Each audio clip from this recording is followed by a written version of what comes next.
Kay. Men bарын düşündüm.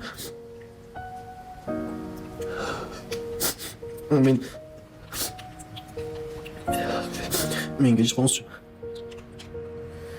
Ben seni hiç ayda geçirgem Kayrat. Özüm elem ne yapıyorsun bilmeyim. Güreş degen bilemden üstüne çıkıp öyle bir ön jengip koy istemezdim. Güreş degen ömür boyu özüm bilen özüm güreşe oturasın.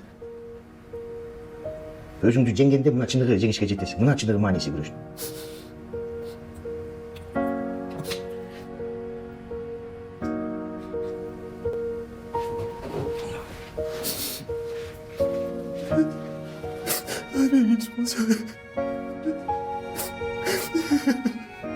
Жығылғаннан кейін тұрғанда білген мен açınlığı жеткічілік ұшында. Қайрат.